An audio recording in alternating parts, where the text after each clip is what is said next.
She cried on camera for 6 years. Not occasionally, not when something truly devastating happened. Regularly, consistently. About the same thing. Her body, her chest, the way she looked, the way she felt about the way she looked. The gap between who she was and who the internet told her she should be. And every time she cried, the views came. Every time she broke down, the comments came. The shares came. The algorithm pushed her video to more people. More people watched. More people engaged. More people sent the video to someone they knew who they thought needed to see it. And the platform collected its advertising revenue. And the beauty companies placed their ads next to her pain. And the cycle continued for 6 years. Here is what I want you to understand before we go any further.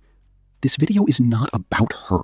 It is not about one creator or one story or one viral moment. It is about the system that needed her pain to keep running. The platform that monetized her tears without ever asking if she was okay. The beauty industry that created the standard she was crying about and then advertised next to her crying about it. And the algorithm that learned, because algorithms always learn, that pain performs, that suffering drives engagement. That a woman breaking down about her body is worth more to a platform than a woman who feels fine about herself. Because a woman who feels fine about herself does not need to buy anything. This is the machine, and it has been running for years. If this is the kind of content you came here for, subscribe right now. Every video on this channel exposes the systems behind the stories everyone else is only telling on the surface. Part 1. How the machine learns your pain. Let us start with the algorithm, because understanding how it works is understanding why this keeps happening to creator after creator after creator. Social media profits off insecurity. The more we compare, the more likely we are to engage, click, and buy. That sentence is not an opinion. It is the documented business model of every major social media platform on Earth. Here is how the algorithm works in practice. A creator posts a video about body insecurity. Maybe it is raw. Maybe it is emotional. Maybe she is crying. The algorithm does not know what she is feeling. It doesn't care. It only sees one thing: engagement, comments, shares, watch time, saves.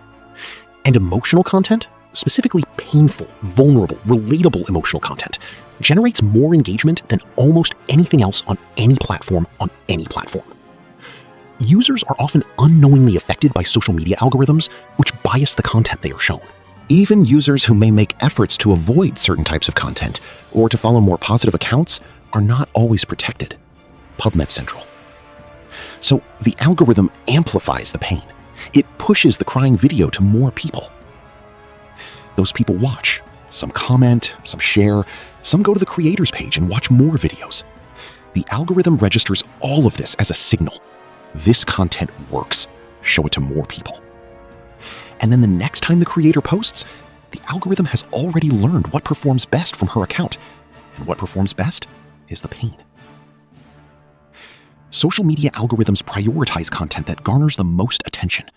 Images and messages aligning with conventional beauty ideals tend to dominate users' feeds. The algorithm functions to reimpose a narrow and homogeneous beauty ideal. The creator did not set out to make pain her content. She set out to share her experience. But the algorithm rewarded the pain. And she, like every creator trying to grow an audience on a platform that controls her distribution, responded to what worked. Not because she was manipulative, because she was human. And humans respond to feedback. And the feedback the algorithm gave her was clear. Cry. We will show it to more people. Part 2. The beauty industry. Waiting at the bottom of the scroll. Now, let us talk about who is sitting next to that crying video collecting revenue while she breaks down. According to a report from the Dove Self-Esteem Project and Harvard's Strategic Training Initiative for the Prevention of Eating Disorders, harmful beauty ideals cost the U.S. economy $305 billion due to body dissatisfaction and $501 billion due to appearance-based discrimination annually. $305 billion generated by body dissatisfaction, by the gap between how people look and how they have been told they should look. That gap is not an accident. It is a product, manufactured by an industry whose entire financial model depends on people, specifically women, believing their natural body is inadequate. The brunt of responsibility lies within the industries that prey on women's insecurities. On average, Women in the United States spend $75 per month on cosmetic products. $75 per month per woman on products designed to close the gap between who she is and who the standard says she should be. And where does she encounter that standard most consistently? On social media, in her feed, between creator videos, in the content the algorithm decided she should see based on what she is already engaged with. Targeted advertising further aggravates this, bombarding individuals with ads promoting products and services promising to achieve the elusive ideal body. A study found that exposure to appearance-related advertising on social media was associated with greater body dissatisfaction and lower self-esteem. Here is the loop. The beauty industry creates an impossible standard. Social media platforms amplify content that makes women feel bad about not meeting that standard. Women feel bad. Women engage with content from other women who also feel bad. The algorithm registers the engagement and shows everyone more content that makes them feel bad. And then, between every piece of content that makes her feel bad, the beauty industry places an ad for a product that promises to fix the thing that just made her feel bad. The platform collects the advertising revenue. The beauty industry collects the purchase. The creator who cried on camera collects, if she is lucky, a fraction of a cent per view. The woman watching collects another layer of body dissatisfaction, and the machine keeps running. Part 3. What it costs the creator. Now let us talk about what this system does to the people at the center of it, because a creator who builds an audience around emotional vulnerability about her body is not just sharing content. She is entering into a transaction whose terms she did not fully understand when she signed up. The transaction looks like this. She gives the platform her most painful, most personal, most vulnerable moments. The platform gives her reach. The reach gives her validation. Comments, likes, followers, the feeling of being seen and understood. And the validation makes her come back. And every time she comes back, the platform needs the same currency. More pain, more vulnerability, more of the content that performed. Algorithms play right into our insecurities by enabling us to fixate on our supposed faults. Looking to social media companies who prioritize profit margins over ethical standards for answers is ultimately an exercise in futility. What happens to a person who spends 6 years publicly processing the same insecurity for an audience of millions? The insecurity does not get resolved. It cannot. Because resolving it would end the content. And ending the content would end the reach. And ending the reach would end the validation that has become, over 6 years, the primary way she experiences being seen. The platform never asked her if she was getting better. The algorithm did not have a mechanism for measuring her psychological well-being. The only metric that mattered was engagement. And as long as the content engaged, the platform had no reason to intervene. Recent studies reveal that 70% of young adult women and 60% of young adult men are unhappy with their bodies. This troubling statistic coincides with the increasing normalization and availability of cosmetic surgery. 70% of young adult women unhappy with their bodies. In a world where the algorithm has been amplifying body insecurity content for over a decade. In a world where the beauty industry has been advertising next to that content for just as long. The creator who cried for 6 years is not the cause of this crisis. She is a symptom of it. A person who found, as millions of people find every day, that the platform would reward her pain before it would reward her healing. Part 4. The audience that watched, and what that says about us. Now we have to go somewhere uncomfortable. Because this video is easy to watch as long as we are pointing at the platform, at the algorithm, at the beauty industry. But there were viewers, millions of them, who watched, who clicked, who shared, who subscribed.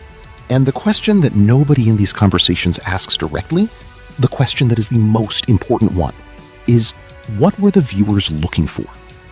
Social media content is frequently filtered and edited by computer software programs, which contribute to the unrealistic standards of beauty portrayed on social media.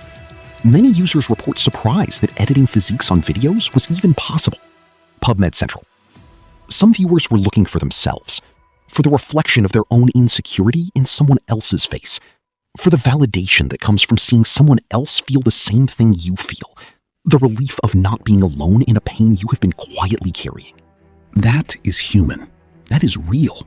And it is one of the genuinely powerful things social media can do, connect people in shared experience. But the algorithm does not distinguish between connection and consumption. It does not know the difference between a viewer who watches because they feel seen and And a viewer who watches because someone else's pain is entertainment. And the beauty industry, which places its ads across all of it, certainly does not care about the distinction. What matters to the platform is that you watched. What matters to the advertiser is that you were in an emotionally activated state while you watched, because emotionally activated people are more likely to make purchases.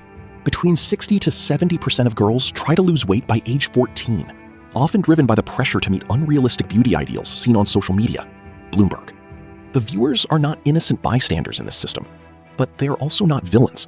They are people, many of them young, many of them already struggling with their own body image, who were fed this content by an algorithm they did not design, on a platform they did not build, for the financial benefit of companies they were never told were profiting from their attention.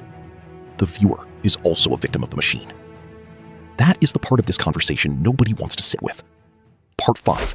Why the machine will not stop itself.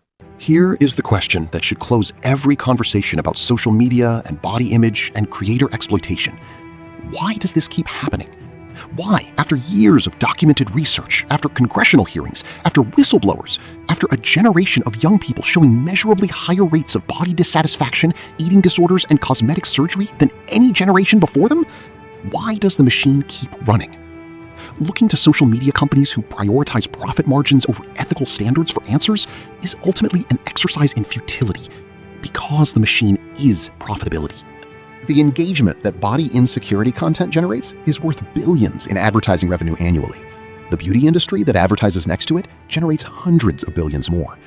The cosmetic surgery industry, which benefits when the standard created by the algorithm becomes impossible to meet through products alone, is growing at double digits every year. In 2023 alone, Canadians underwent 35 million aesthetic procedures, a staggering 40% increase from 4 years prior. Social media may be playing a pivotal role. 40% increase in cosmetic procedures in 4 years in one country alone. The machine is not malfunctioning. It is not producing unintended consequences. It is producing exactly what it was designed to produce. Insecure people who engage heavily with content, click on ads, buy products, and in the most extreme cases, schedule surgical procedures. The beauty industry capitalizes on insecurities and societal pressures to sell products or services that promise to enhance physical appearances. The consequence of self-objectification is characterized by self-surveillance activities such as dietary alterations, exercise regimens, and even surgical interventions aimed at conforming to predefined bodily ideals. Dietary alterations, exercise regimens, surgical interventions. The machine takes a person, a young woman with a body she was born into, and over time, through relentless exposure to the standard it amplifies, transforms her relationship with herself from neutral or positive into one of continuous surveillance and correction. And every step of that transformation generates revenue for someone who is not her. Outro. She cried on camera for 6 years. The platform collected the advertising revenue from every view. The beauty industry placed its ads next to her pain. The algorithm learned that her vulnerability was engagement gold and pushed it to millions more people. And then one day, she stopped. Not because the machine stopped needing her, because she did. And when she stopped, the machine moved on to the next creator, the next insecurity, the next woman whose most vulnerable moments were worth more to a platform than her most healed ones. That is not a glitch. That is the design. And until we are honest, as viewers, as participants, as people who clicked and shared and subscribed about what we were part of when we watched, nothing changes. The platform will not stop itself. The beauty industry will not stop itself. The algorithm will not develop a conscience. The only thing that has ever changed systems like this is people who understand them clearly enough to refuse to participate the way the system expects. You just became one of those people. Share this video, not for the views, because the conversation the machine does not want happening is the one that starts when people understand exactly how it works. Subscribe if you want more of this. Every video on this channel is built on one question. Who is getting paid while you are not paying attention? We are going to keep answering.